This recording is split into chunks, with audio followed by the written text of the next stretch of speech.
Assalamu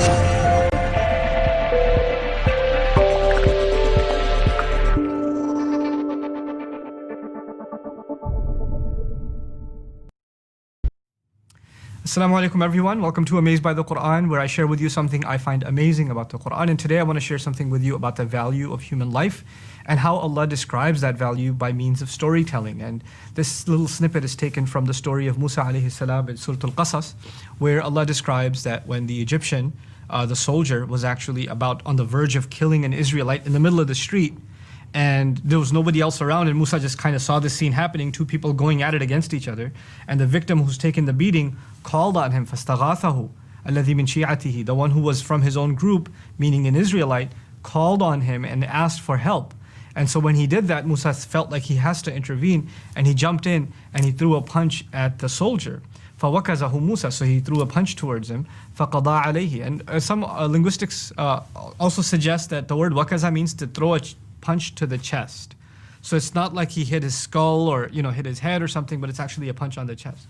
Wallahu alam. So he throws the punch, and فَقَضَى عَلَيْهِ, all of a sudden the guy is down and out. Not only is he down and out, he's dead, he dies. Now taking a step back, Musa, all he did was try to help a victim.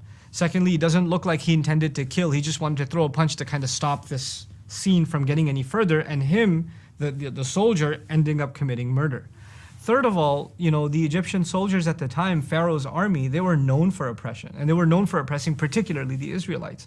So it's not like he's not justified in trying to take some retaliatory action against what he considers an evil force, a military man trying to beat up on a civilian. All of this in the background, as soon as he throws the punch and the Egyptian dies, what does Musa say? هَذَا مِنْ عَمَلِ الشَّيْطَانِ, this is from the work of the devil. Immediately, إِنَّهُ عَدُوٌ مُضِلٌّ مُبِينٌ. This is from the work of the devil. He's definitely an enemy that misleads and misguides.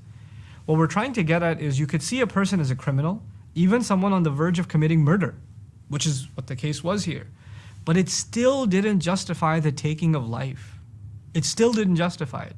As a matter of fact, in the very next ayah, Musa alayhi salam says to Allah, he turns to God and he says, قَالَ رَبِّ إِنِّي ظَلَمْتُ نَفْسِي فَاغْفِرْ لِي. Master, I have wronged myself.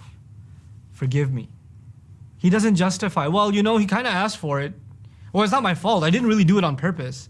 In other words, you can't even take the kind of action that might jeopardize somebody else's life, even if you see them as a criminal. And not just any criminal. It's not just that he's stealing, or it's not just that he's pushing somebody around. He was on the verge of killing someone else. Even then, killing them isn't justified. And actually later on in the surah, if you hear this much, you might even think maybe the Quran is asking for us to be pacifists.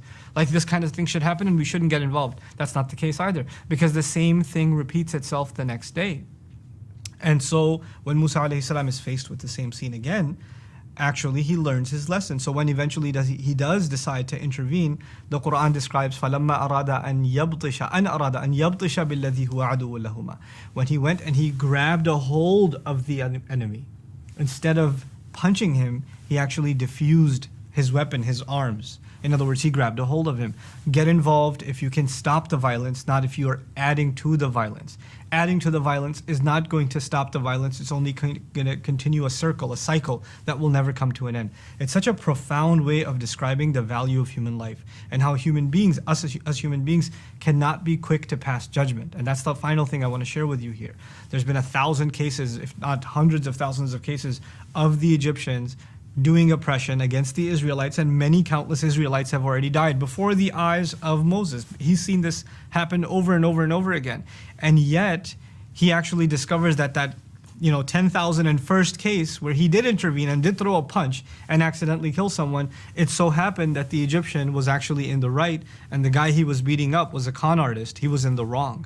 In other words, he misread the situation. Just because you've seen one thing 1,000 times before or hundreds of thousands of times before, that doesn't give you the right or me the right to assume what's happening in the next situation.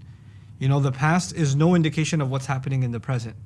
You can at the most make a best guess, but even in that circumstance, we're being told there is something called the benefit of the doubt, even if things look obvious to you, especially when it comes to taking serious action that can jeopardize somebody else's life.